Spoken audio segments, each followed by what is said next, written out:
Should go ahead and begin. Um, hello, and thank you for joining our final breakout presentation. Before we begin, I would like to note that this session is being recorded. It will be made available after the symposium for 30 days on the symposium website. After that, all recordings will be transferred to the NNLM YouTube channel for later viewing. Up first, we have Dr. Terri Powell, Associate Professor and Vice Chair for Inclusion, Diversity, Anti-Racism, and Equity with the Department of Population, Family, and Reproductive Health at the Johns Hopkins Bloomberg School of Public Health. Dr. Powell leads the B Lab, a Baltimore-based research team helping to create a world where all youth are safe, healthy, hopeful, and connected. Partnerships with churches, schools, libraries, families, and community-based organizations are a cornerstone of her research.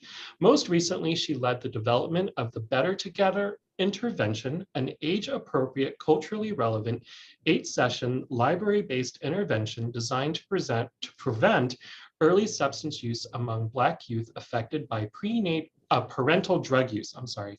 Her goal is to ensure that youth, especially those affected by trauma, have multiple pathways to achieve optimal health. Everyone, please welcome Dr. Powell. Thank you so much, Tony, for the introduction. And hello, everyone who's joining. I should start off by saying I'm an avid lover of libraries, even non-research based. My family and I, we go to the libraries. I believe that libraries are a place for adventures. So I'm so excited to be able to talk a little bit about the ways in which I've worked with libraries in my professional life. So today, the title of the talk will be Libraries, Public Health Partners for Health Promotion. And many of you may already know some of these things. So I always like to start off with acknowledgement. So even though you see me, I am held up by lots of other people, folks who have funded our research. We've been partnering with young adults, the Enoch Pratt Library, which is the library here in Baltimore, Maryland, and many partnerships with the Center for Adolescent Health, which is located at Hopkins as well. A number of consultants, some of which who are youth, all of which have been Baltimore-based or urban-based.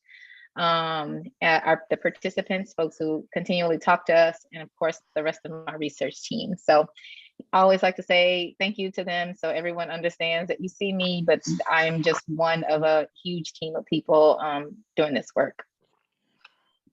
So first of all, I like to start with just an overview of like, what is public health? So the easiest definition is that public health is the science of protecting and improving the health of people and their communities.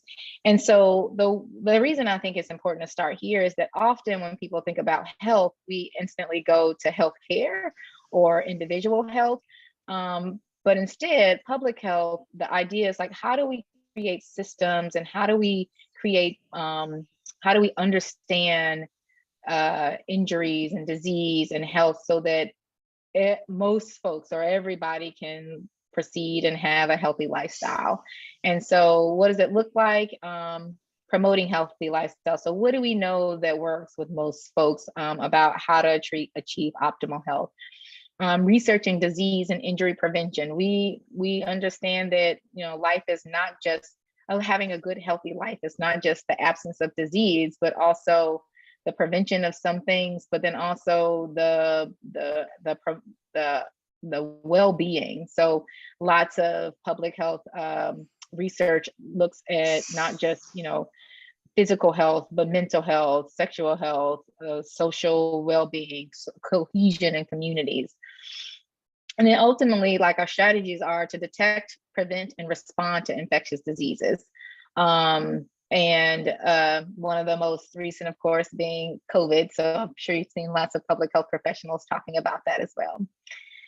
And so, as I said earlier, like, it's concerned with the health of the entire population. So not just an individual. So while everyone's individual story is unique and important, public health, it really wants to take combinations of stories and say, how do we now make sure that everyone can achieve optimal health? And so when we think about what a population is, it can be as small as a local neighborhood or as big as an entire country or region when we're looking at health trends and patterns.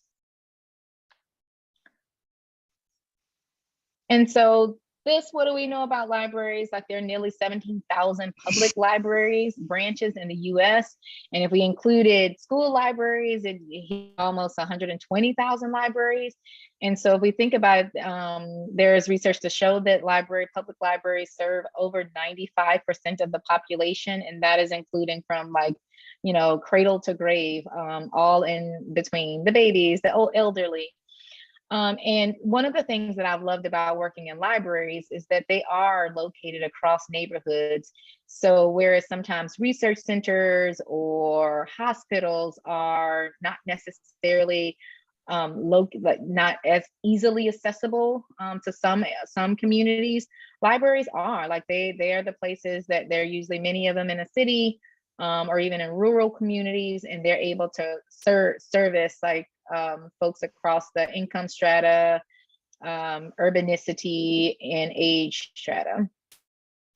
And of course, as you all know, libraries are considered safe and welcoming places with low barriers to entry. And that last part is really important, because if you think about it, what place do we know now where there are no costs, or you don't have to fill out some kind of like entry something, entry form or something like that? So thinking about, one, having these accessible places that folks feel like they can go in, not necessarily be bothered, not have to pay a ton, get some resources. Libraries are real assets to communities. Again, that goes to, why I love libraries so much.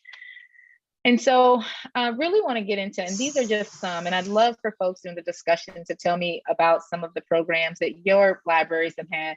So I pulled out some of the incidents that we've seen in the literature and that I've heard about at other library conferences about the ways in which libraries are supporting community health. And so for me, this is how libraries are partnering with public health departments and universities to address public health. So here in Baltimore, one of the big problems that we've seen is like substance use and overdose, so much so that there's been overdose in some of our libraries. And so in order to address this, many of our librarians here are now stocking naloxone and training staff to administer naloxone to patrons who have overdosed in the library. And most recently, they've extended this training to community members. So every other Friday, anyone from the city of Baltimore can go to 2 libraries and receive training on naloxone, because they recognize that perhaps, like, it's not just the librarians who need this training, but also folks in the community who may have family members who are struggling with addiction, or family members, friends who may be struggling with addiction. Our libraries also offer a social worker and legal aid services in the libraries. And in some research, I know that isn't unique, but I also know that it is not widespread for all libraries across the country. And I'm really excited to have been working with our Pratt Library here in Baltimore, because their social worker program not only is connected with our School of Social Work, but those students are connected with the library as well as some of our local schools, and able to provide the support that some of our students need. And similarly with the legal aid services, we have lots of returning citizens in our communities, and helping those citizens like get the identification that they need, apply for jobs, or even challenge some of the charges that have been some of the lingering issues related to their detainment have really been an asset to the people in our community. And one of the things I want to say about each of these examples is that they are unique to the community. And that is, again, what I love about libraries. Like, there are clearly a set of services that all libraries across the country are offering. But the fact that there are some libraries who have also partnered with, again, health departments, universities, hospitals, to be able to identify and then address some of the issues that their communities are facing has been amazing to see. And so in Greensboro, North Carolina, the libraries there, they noticed that physical health was an issue. And so they partnered with the library to address food justice and to develop fitness programs. So I think about, it's not just the YMCA, or it's not just your local gym where you can go. They were offering Zumba classes.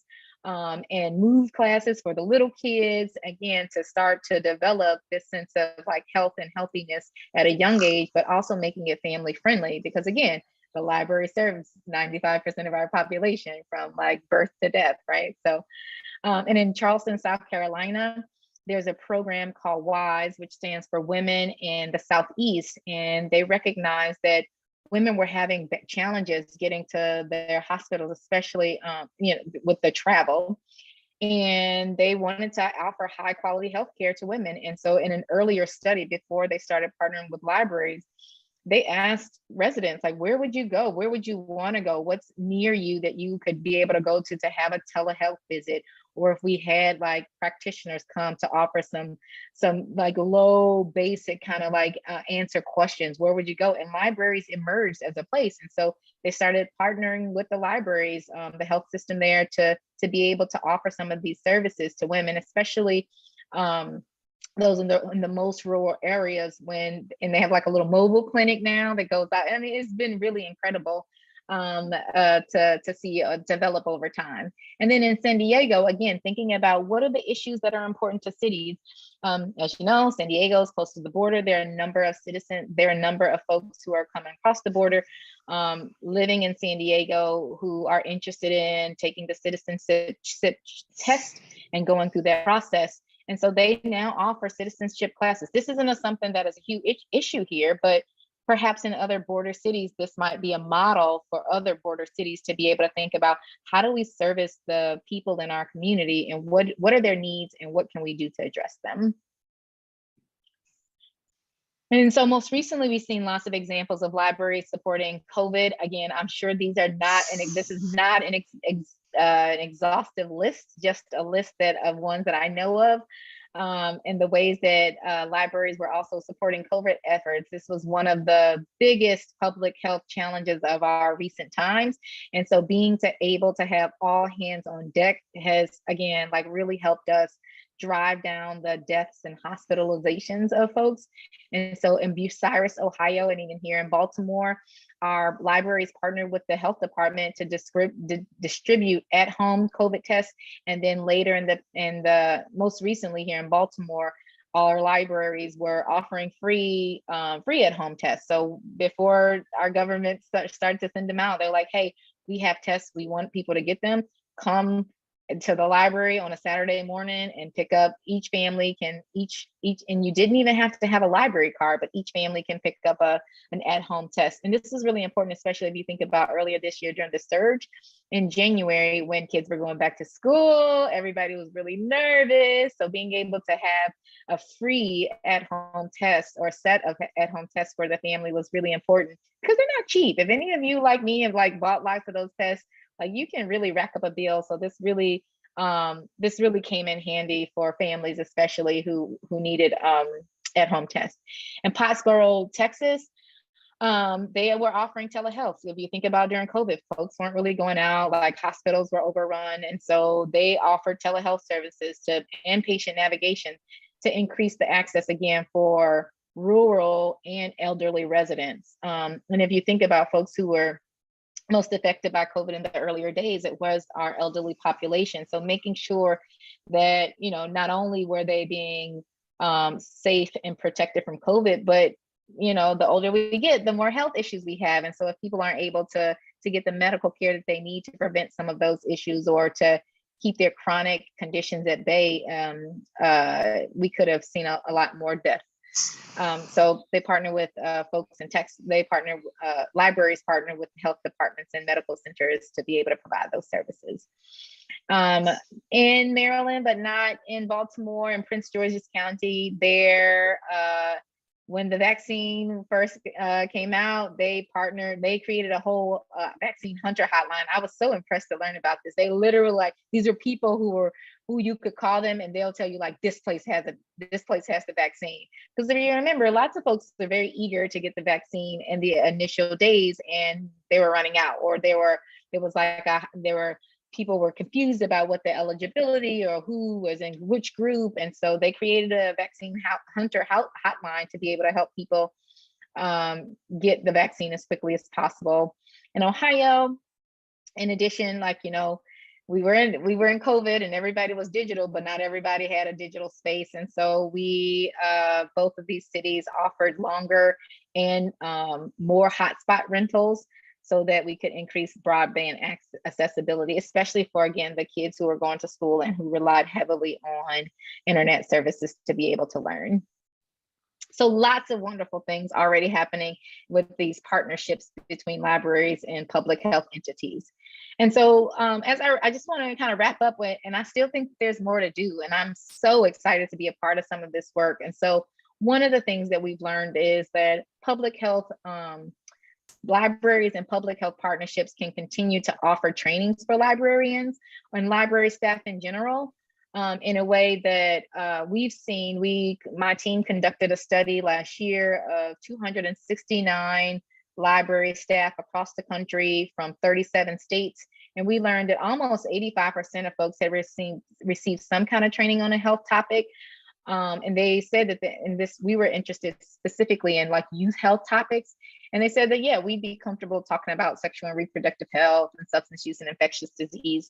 I think some of these larger issues that our Surgeon General, as well as our public health agencies have declared as public health issues, things like racism, as well as violence, those have become public health issues, but still a little less, folks are a little less comfortable talking about those. And so I don't think it's like unique to library staff. I think that many people are uncomfortable, but there are a number of trainings being developed.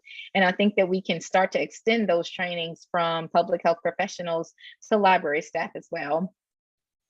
I think given the fact that many librarians are excited about being trained or have received some training, we can also start to think about what would it look like to host interventions for young people and families in libraries. So often we partner with schools because that's where kids are, or we go to work sites, or we go to other places where people are already situated. Well, we know that people are also going and accessing the library. And so similar to the other programs that are already being offered, what would it look like to offer programming around trauma-informed strategies, like, or sexual and reproductive health or substance use?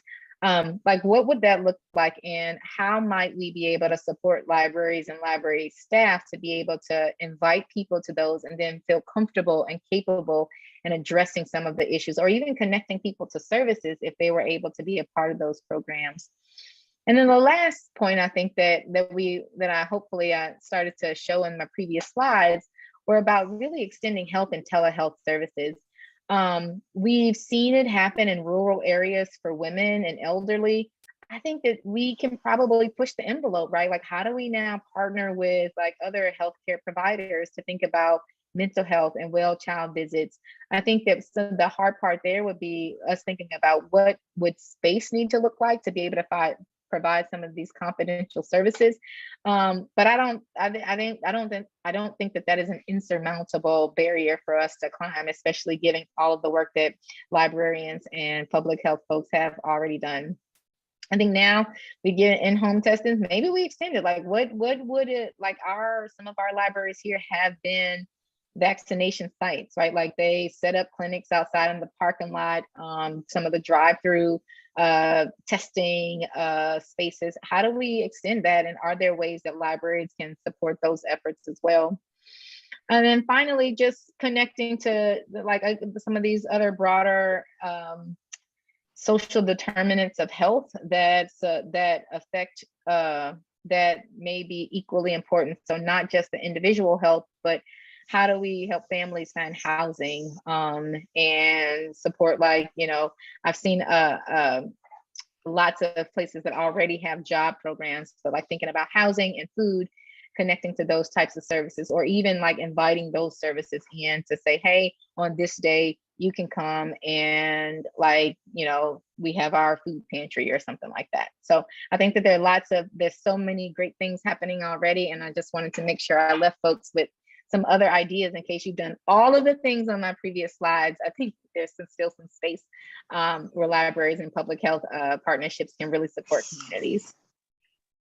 So this is my kind of last slide. Like, the big takeaway messages I hope that I've been able to communicate is that partnering with public libraries, both from as a public health professional, I think it'll only extend our efforts, right? Like, I think we need to figure out how to get as many people on board. And it doesn't require like, oh my gosh, I have a master's of public health or a PhD to be able to help communities. Libraries are already doing that. And so I think the more support that we can give, the better they'll be able to do that. Clearly, libraries are public health assets. So not just assets in places where people can go get books or rent computers, but really like these are places that are providing services to help you. They have been. And we're moving into a new normal, I think, and I've been impressed with the library's ability to, even our library now, you can get your virtual library card and rent materials, like any virtual materials. And when you want to come into the branch, you can come and get a hard card. So I'm really impressed with libraries' ability to be adaptable and flexible to the needs of community members in the changing times. And I'm most excited, and I hope that you would agree that librarians and library staff are ready and willing to support youth and families. This is the part of what they've been doing. And so for us to be able to just provide additional support to elevate these efforts would be the perfect match in my world. And so that is that. I'd love for anybody, we can have conversations after this, but here are also ways that I can be found, or you can learn more about the work that my team is doing. Thank you, Dr. Powell, for your presentation. It looks like we had time for about one question before we move on to Stacey's presentation next. So one question that came up is, what are best practices for evaluating health programs implemented in libraries? Yeah, and I think that's a great question. Thank you so much. I don't know if it's in the chat or not. I can't see. I got too many screens going. The way to evaluate it is first I'll say a couple of things. One, I think you need to be clear about what you want to evaluate. Like, what is the thing you want to happen based on your program? So once you're very clear about, okay, I'm doing this program to increase engagement or to reduce X or to increase Y, being clear about what you want to happen.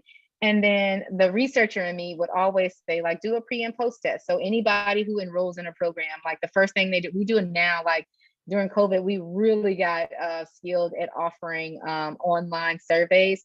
And we have a system at our university we use, but this can be as easy as a Google form, right? Like everybody who enrolls, you say, like, I want to ask these 4 questions, like, what do you hope to get? And then, maybe you want some knowledge questions, maybe you want behavior questions. And then you just ask that same survey at the end and compare the responses. You don't even need to know people's name. You can kind of look and say, like, oh man, like we had a scale from 1 to 5. They were 1 before they started, but they were like 3 when they finished. Like this quote unquote works. So those will be the 2 things. First, like really identify what you want to measure and evaluate. And secondly, try to create a form that you can ask multiple times, both before something is offered and then after it is offered. And I'd be happy to, whomever asked it, I'm happy to like brainstorm what those questions might look like, because there may be ways to create questions so that they can span multiple programs. And so you're not like creating like a million surveys for patrons to respond to. So I don't see any other questions now, but if people have questions that they would like to ask, please feel free to ask them in the chat box. And after Stacey's presentation, if there's time for you, Terri, if you're available to answer questions, that would be fantastic. So if you'd like to stop sharing, I would like to introduce Stacey Stevens. She is faculty and clinical instructor at the University of Maryland School of Social Work and director of Be More for Healthy Babies at Promise Heights. With meaningful partnerships with residents and community partners, she has led the Be More for Healthy Babies team and accomplished a 75% reduction in infant mortality rate over the past 10 years. This has resulted in the elimination of the disparity between Black and white infants in this community. Ms. Stevens incorporates self-care practices into her daily routine, and she encourages her staff and community members to do the same. Stacey Stacey was the recipient of the Social Worker of the Year 2022 by the National Association of Social Workers, the Maryland chapter, and the University of Maryland School of Social Work JEDI 22 recipient of the Shirley Chisholm Community Award. And JEDI stands for Justice, Equity, Inclusion, and Diversity. And I did ask her if they awarded her a lightsaber, and she said no. But Stacey, please feel free to go ahead and share your screen, and we look forward to your presentation. Absolutely. Thank you, Tony, so much. It's a pleasure to be with everyone today for this amazing opportunity to present our work.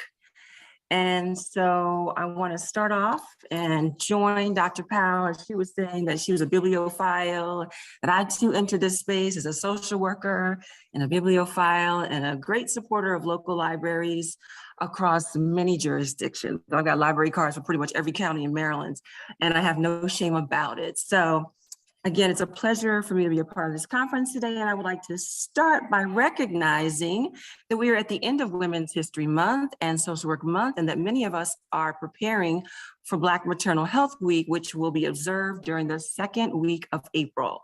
So in honor of this, I would like to start today's presentation by acknowledging the past contributions of those who have fiercely advocated for women's health and well-being.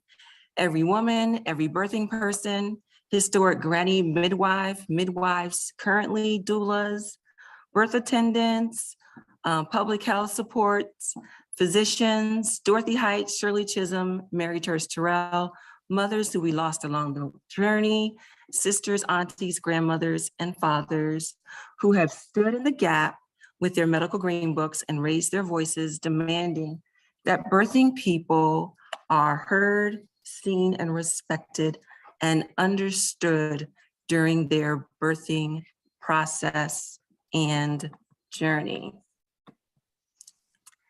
And so we enter into this shared space this afternoon, having been in this international pandemic, I guess, for like 2 years. And we've all been through quite a bit as public health professionals, as medical and allied health professionals, and librarians. I am hoping that we have been reading and taking note of many of the changes that have been occurring through health and education. And on the screen right now, what we are seeing is an article that was printed in The Nation in 2017. And I'm hoping that we are entering this space with the shared wisdom and truth that when we're talking about what's killing America's Black infants, that it's not race, it's not poverty or education, but that it is racism. Racism is why Black infants are 2 times more likely to die before their first birthday than white babies, and why Black women are 3 to 4 times more likely to have maternal death than white counterparts. And during our time in the pandemic, it was refreshing to see how many of our professional organizations, the American Public Health Association, the American Council on Obstetrics and Gynecology, APHA, and the CDC released statements stating that racism is a public health issue, a public health emergency, and it is a determinant of health. And one of which said the People's Institute for Survival and Beyond refers to racism as amplifying all of the other social determinants of health. The things that we know as where we are born, where we live, where we work, where we worship, where we play, where we learn, and where we age. We're entering this space today knowing that health is a human right, it is a social justice issue. And it is our responsibility to eliminate it as professionals within our disciplines, across fields, and our departments.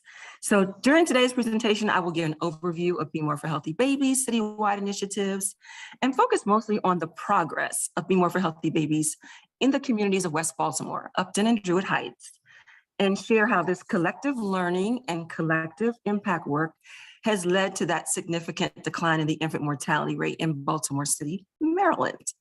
And this has largely been to ongoing efforts of building relationships with expectant people and parents and caregivers, community-based organizations and libraries are included in that, and showing up in a trustworthy manner. And at the end, I will give suggestions of how libraries and librarians can support community members as they become researchers of their communities. So for the past 11 years, Be More for Healthy Babies at Promise Heights has worked to ensure that every baby born in the communities of Upton and Druid Heights is born healthy and able to live in a thriving family. We are a part of the Be More for Healthy Babies citywide initiative, which uses a collective impact model to achieve the goal of every baby born in Baltimore, no matter who she is, where he lives, how much money her family makes, or the color of his skin, should have the opportunity to thrive and grow into a healthy child. The citywide initiative is funded by Care First and EKC Foundation, and overseen by the Baltimore City Health Department, the Family League of Baltimore, and Healthcare Maryland Access. At the inception of Be More for Healthy Babies citywide initiative in 2009, 12 neighborhoods were identified as having higher infant mortality rates.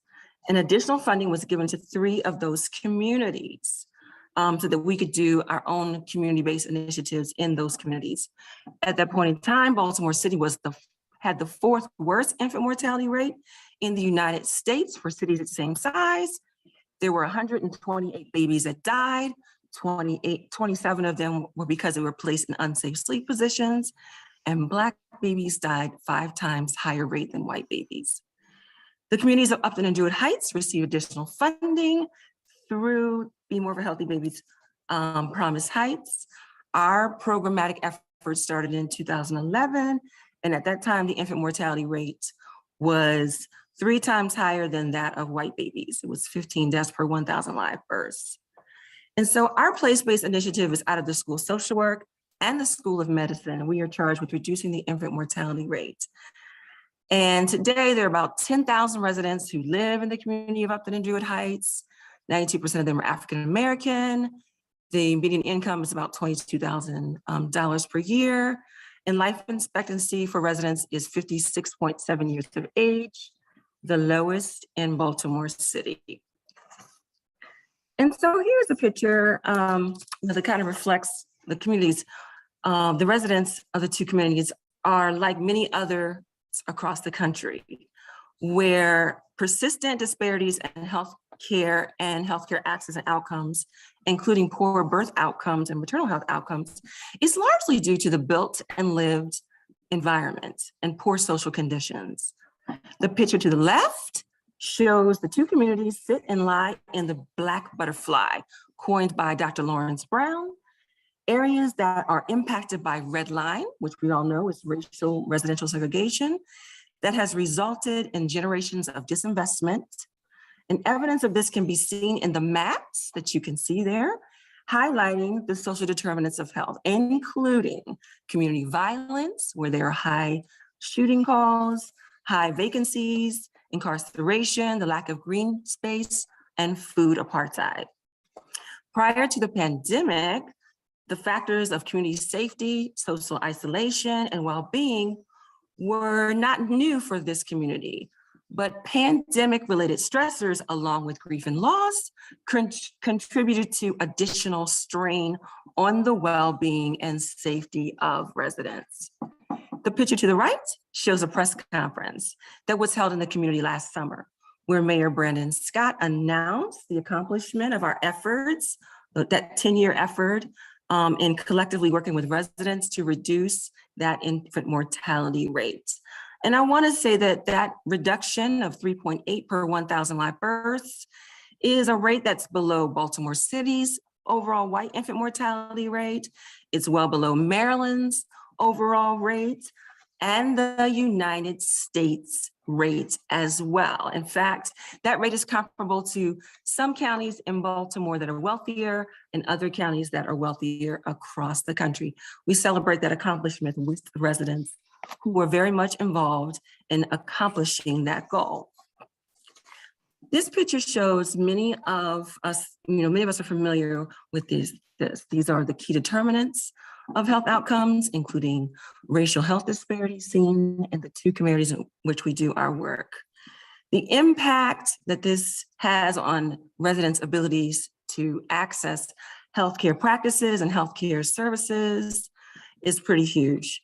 What is not shown in this graphic is the cumulative impact of the emotional, psychological, and spiritual stress experienced by families and community members when they do not receive adequate services, when they are disrespected, ignored, disregarded, overlooked, when they are interacting with racialized systems and structures. And what is not seen in this graphic is the historical and intergenerational relational trauma caused by many of the systems and the sheer of that when folks are engaging with these systems, and the sheer fatigue and the weight as they are encountering racism and other isms. And this can be exhausting to the families that we work with. Interestingly, during the pandemic, Baltimore City was identified as the 4th most stressed city in the US. This confirmed what we understood that residents were experiencing in the community, but it also confirmed what we saw in the data, which you see to the right. Pictured here, we see that the key drivers of poor maternal and infant health outcomes is gestational hypertension. Rising rates of hypertension of women during the pregnancy periods is very much associated with the living conditions and the stresses that residents face while interfacing and interacting with racist systems. All of this can be linked to redlining.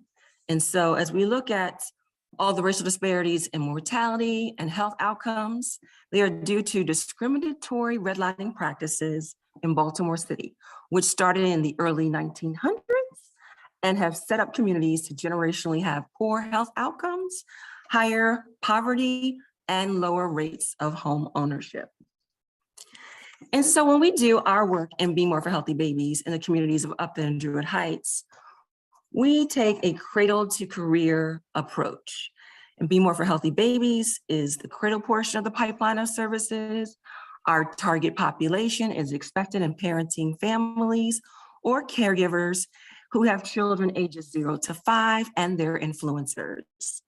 One of the key components of our programming as we build relationships with families is that we meet families where they are in their neighborhoods and actively engage with them, collaborate with them, and support them along with other community partners such as faith leaders, business owners, schools, healthcare practices, home visitors, to improve maternal and infant health outcomes.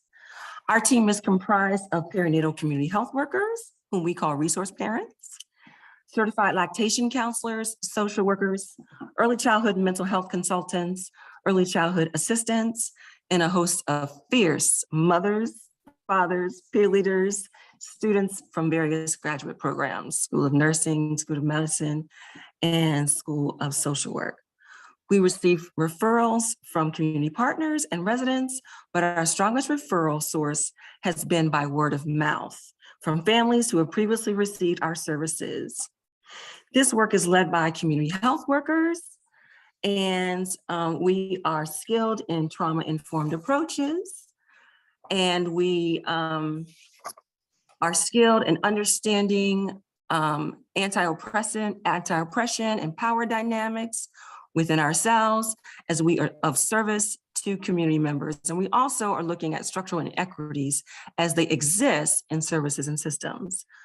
We use a trauma-based approach when conducting community organizing, outreach, and engagement, and while hosting perinatal community-based groups. And those include prenatal support groups, postpartum support groups, parent support groups, social emotional learning groups, and breastfeeding groups.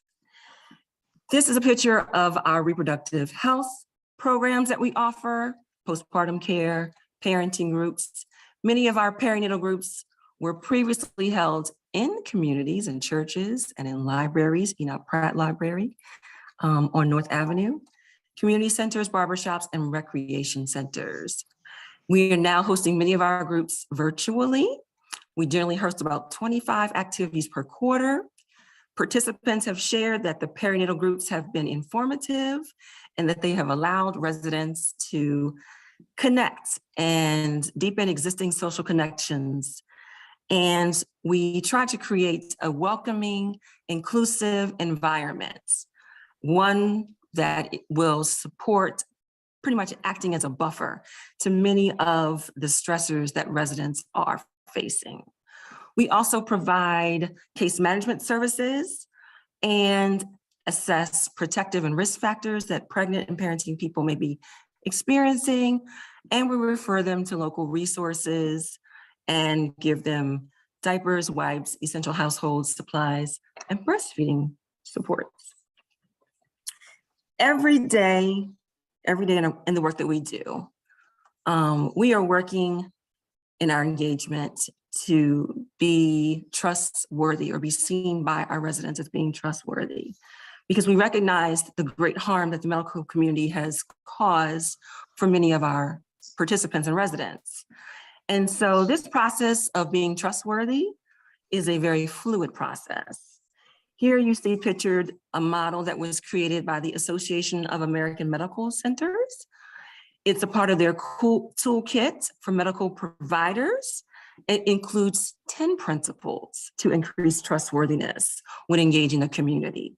The 2 principles shown here are ones that we integrate into our work while building relationships. We recognize that families are wise and that they are expert of their families and their communities.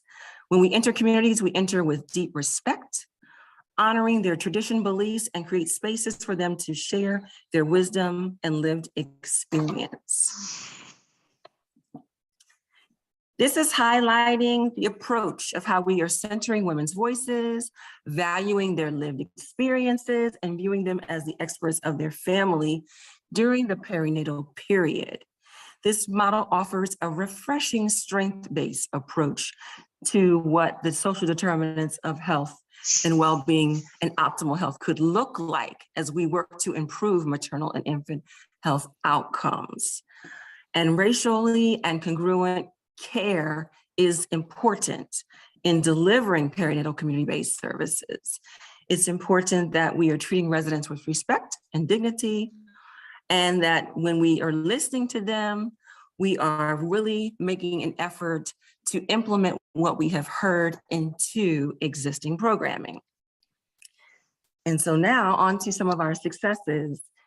This slide shows the infant mortality, as we all know, is a key indicator of community health, and it has shown the steady decline and the decrease in the disparity between Black and infant white deaths in Baltimore City. We have also reduced the teen birth rate in the city by 49% and sleep-related deaths by 71%. And this slide shows, again, the phenomenal work that we have done over the past 11 years by reducing that infant mortality rate, looking at the rolling averages from 2014 to 2018, and reducing it to that 3.8. And then being able to sustain it at 4.1. Again, that is phenomenal, and we celebrate that. This is our theory of change that we use in Be More for Healthy Babies. We take a life course perspective.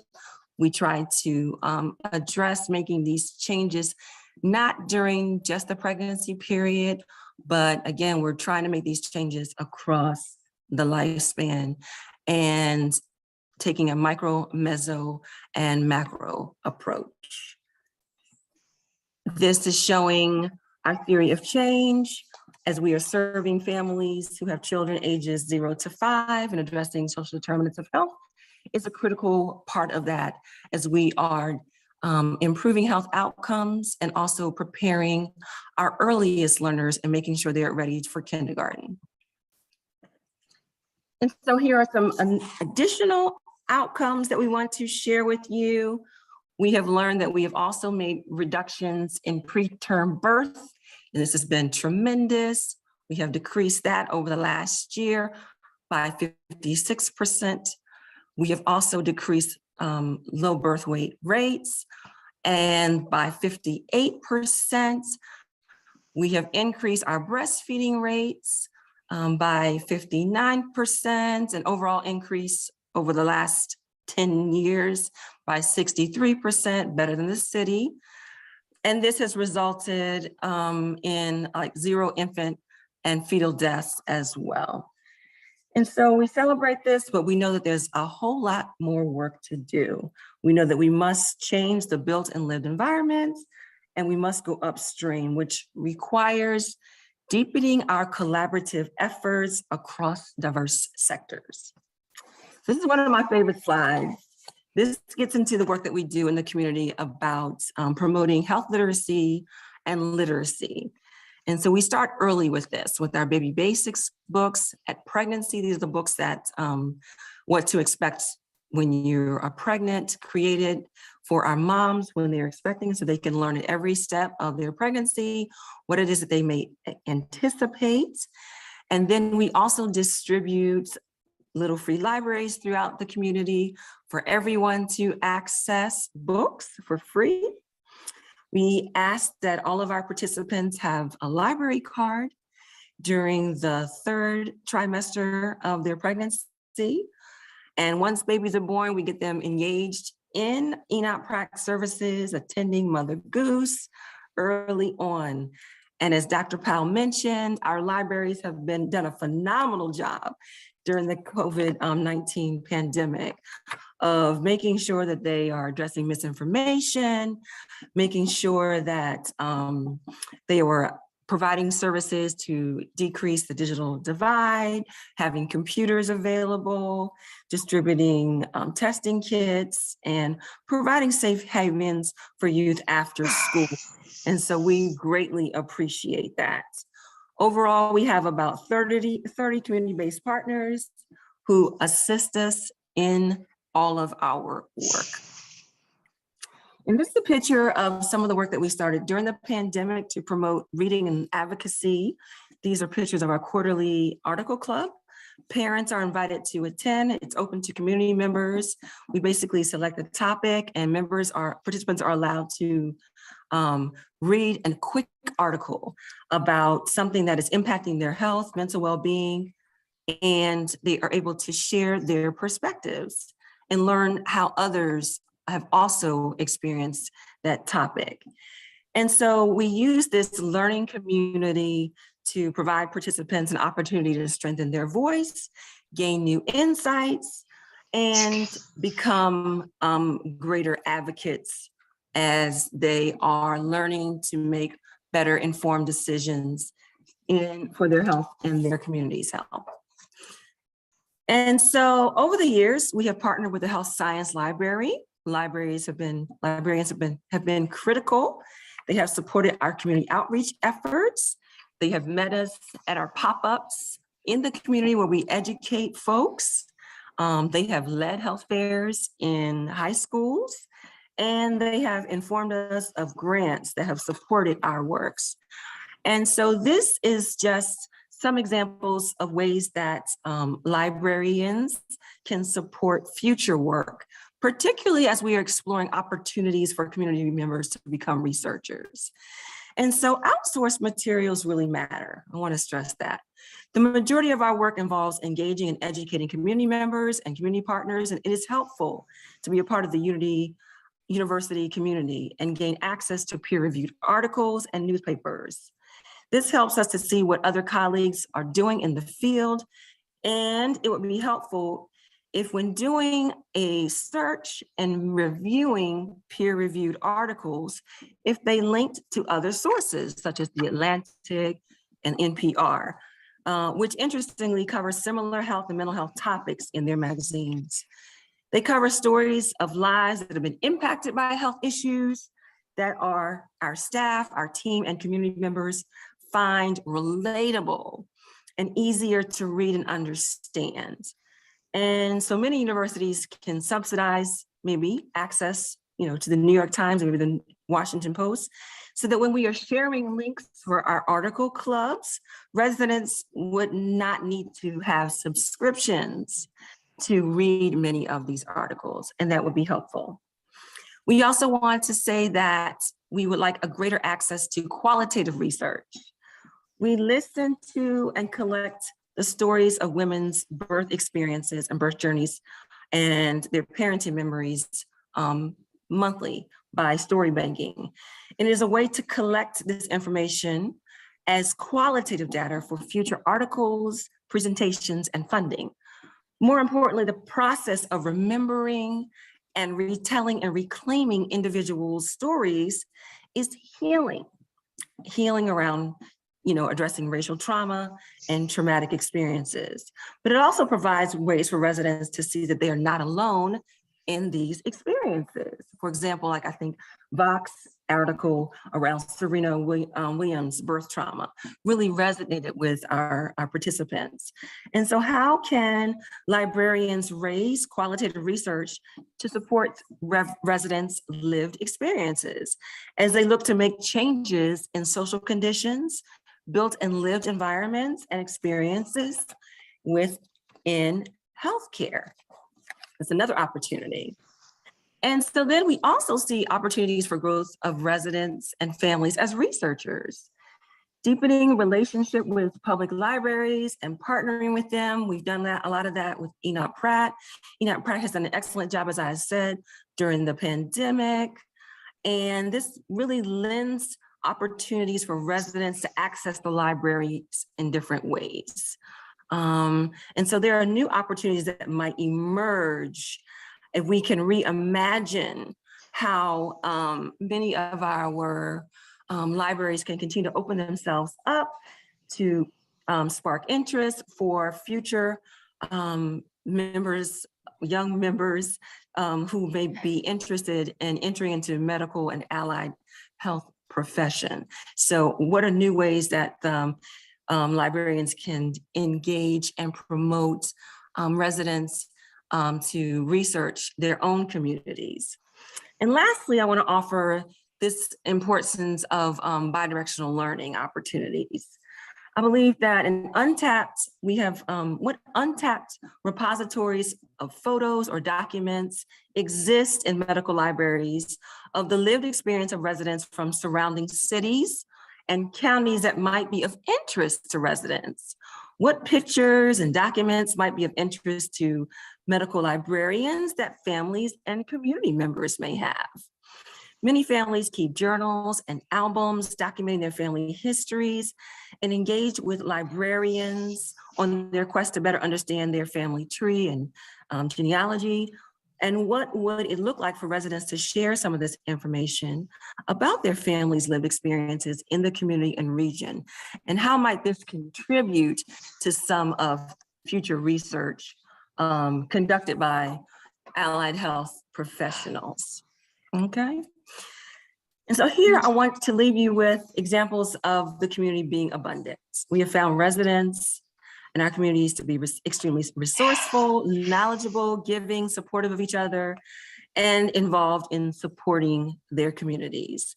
They are writers, artists, designers, entrepreneurs, and during the pandemic, they supported each other in phenomenal ways by providing food and providing masks throughout the community. Here are some pictures of our babies, and when we're out in the community doing work, they join us and support us in these efforts.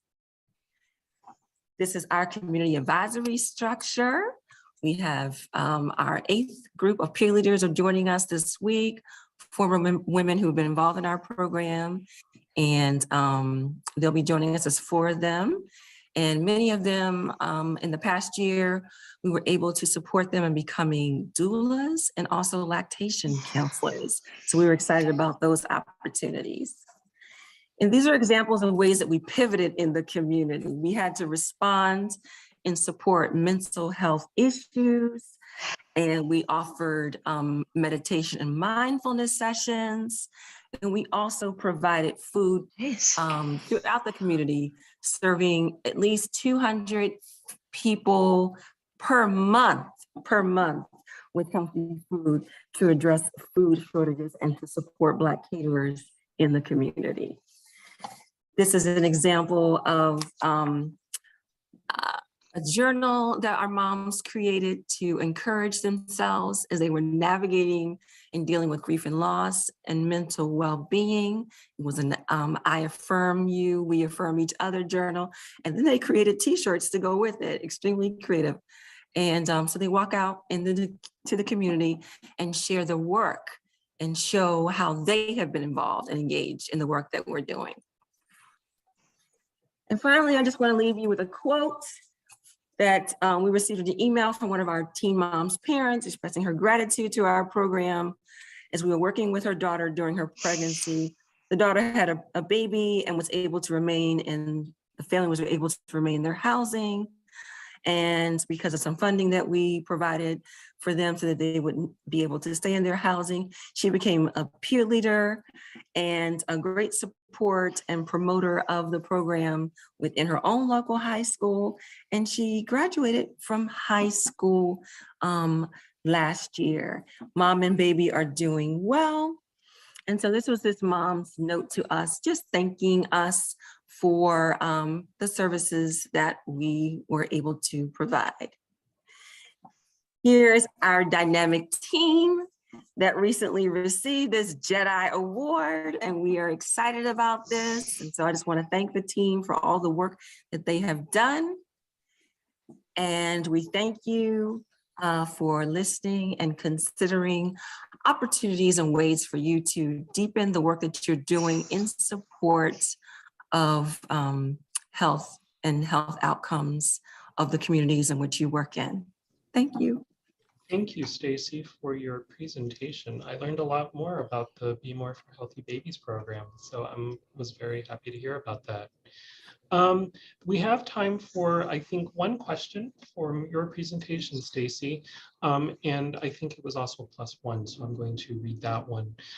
It seems we cannot have conversations without calling out mothers-to-be for late or non-attendance at prenatal care services, and without citing statements about drug use in at-risk populations. How does the Baltimore Initiative account for these two mortality, morbidity factors? That's a great question.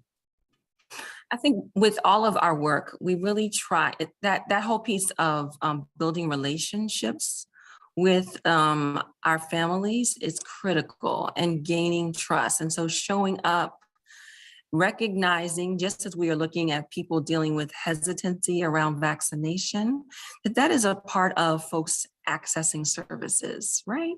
And it is incumbent upon us to really understand that is a part of accessing services, that we're meeting people at their point of need and understanding what barriers may be in place for them that they are encountering in that built and lived condition.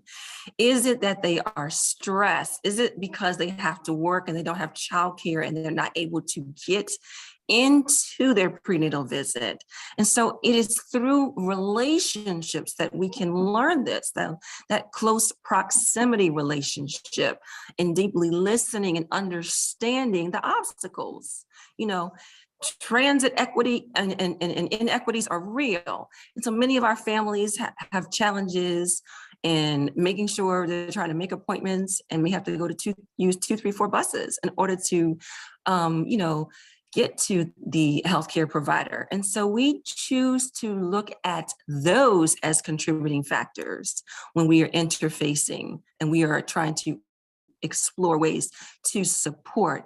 So I think that's really critical, that shift around not blaming individuals, but walking alongside individuals and understanding what has occurred for them historically and currently. Because what we do know is that I don't believe, and we hold this belief, that one, I think this is a mantra that all of us are using, that everyone is doing the absolute best that they can do in this time. And that we know that when a woman or a pregnant person finds out that they're pregnant, that they would like to make decisions around that pregnancy. We are giving them the space and autonomy to do so around that, and that they have the capability to do that, agency to do that.